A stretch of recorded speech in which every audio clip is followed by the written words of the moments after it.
Another story that we've been following, of course, is the Tainted Blood organisation. And the government yesterday announced what support they were going to give from their review. We'll get reaction to that after this. Every Sky Blues game live with BBC Coventry and Warwickshire. Next time, Coventry City at home to Sheffield United. And when the whistle blows, have your say on the only phone-in that's 100% Sky Blue. I should know better, really, shouldn't I? I've seen exactly the same Coventry performance I've seen so often before. The personnel that's been on the pitch has been abysmal. I don't think A.D. Boothroyd should be sacked. I think A.D. Boothroyd should be there. We've got to stick with it. Coventry City at home to Sheffield United. The build-up, the action, and your reaction. The Sky Blues Live, Saturday from 2 on BBC Coventry and Warwickshire. And I'm sure you'll have heard us following the story of around 5,000 people who were infected with hepatitis and, in some cases, HIV after receiving infected blood from the NHS. One of those people is Joseph Peaty from Olseley in Coventry, and he told me his story last year. Now, yesterday, the Health Secretary, Andrew Lansley, announced that following a government report into the tainted blood scandal, more financial aid would be available to some of the people infected. Well, Joseph joins me on the line now. Joseph, good morning. Good morning. Presumably you've read and heard what the government has had to say. Will this help you personally? I've got to say, actually, that in the announcement yesterday, there is very little that is likely to help me personally in this. I mean, just to deal with the positive side of it first, it's welcome that they've managed to address some of the issues that we've been raising, such as the counselling and prescriptions, and addressing some of the payments to the final stages of those with liver failure and with hepatitis C. What they've failed to do, because the bulk of these packages announced yesterday are likely only to reach around about 2 in every 10 of the affected community. So you've been campaigning, you and Tainted Blood have been campaigning very hard for those people who had this tainted blood, who were haemophiliacs and through no fault of their own have ended up with very serious conditions, and in some cases they've lost their lives. You were indeed infected yourself, Joseph. What exactly was said in Andrew Lansley's statement yesterday? He started with an apology of sorts. Yeah, I mean, they seem to be unable to find quite the right words to actually pull off a full and proper apology for us.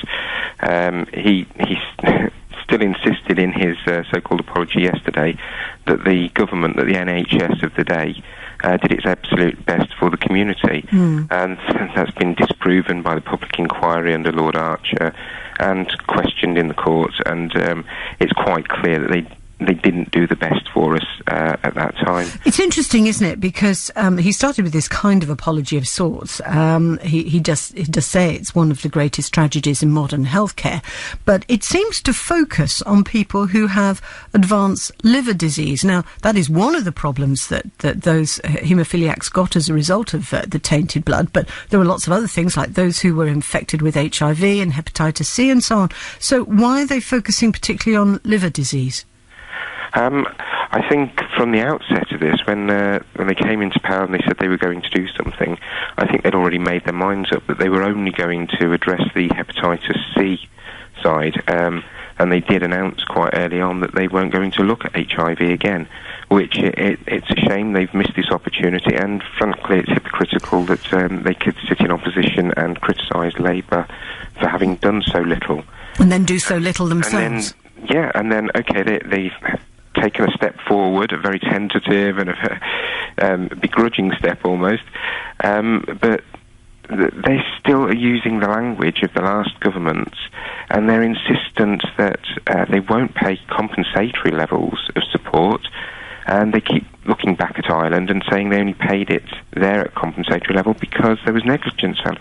And we've been to court, we've had a judicial review, and they've been told they are wrong, and they should not be stating this still. And yet there we go. In their press release yesterday, they turned back to the same old argument. They've learnt nothing, and their stance has not changed. Of all of the thousands of people who were infected, how many will benefit, do you think, from what the government has announced, and how many will not benefit?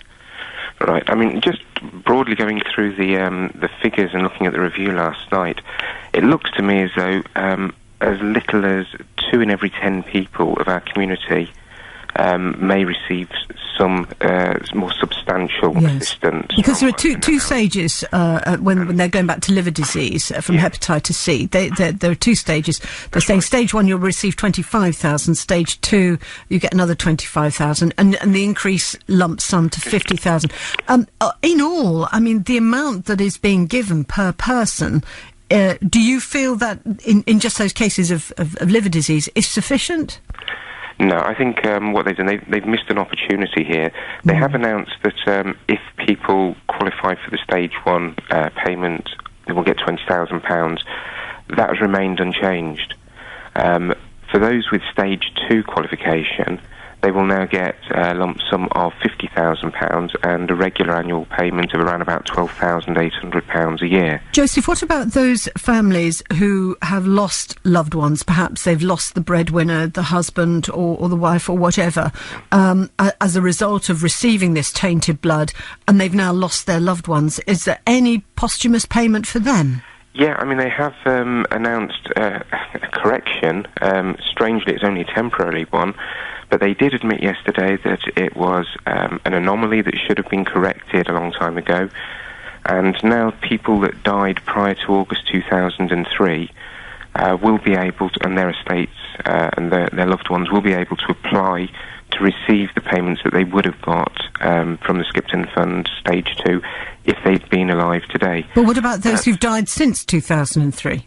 And for those that have died since 2003, then they should be able to receive these extra payments. You feel? I'm sorry, I'm running out of time, Joseph, and I'm just trying to cram in as much as we can here. But you do believe the government has missed a huge opportunity to bring closure to those affected, and you feel that this is a token gesture, and you feel, and I'm just reading from your press release, it's ridiculous that this scheme is only in place for those who live in England and ignores those infected in Scotland, Wales, and Northern Ireland. So what are you hoping to do now? Where do you go from here? Right. I mean, firstly, just to your last point, I don't understand why they've made the correction of the anomaly only up until the end of March, considering that they've admitted it was an error that needed fixing.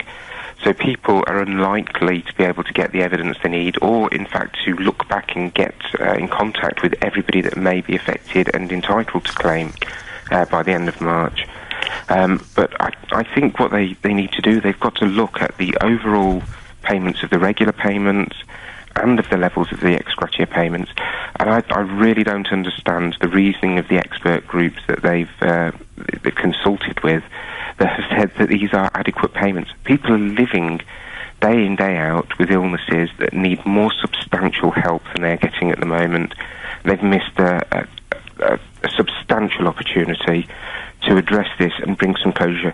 The government wanted to bring closure, they said, for the majority of the community, and that they expected there would be a small minority that they wouldn't be able to bring closure for.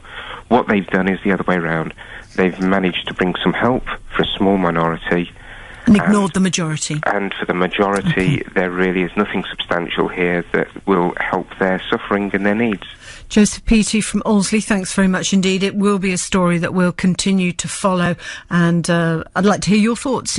To me, very simply, I don't understand why people cannot be compensated when, as a haemophiliac, they've received blood within the NHS. It was tainted. They've ended up being infected, some having HIV as a result, some have died as a result. Why there can't be compensation? I don't understand why not. We will at some point, I'm sure, be talking with the government on this.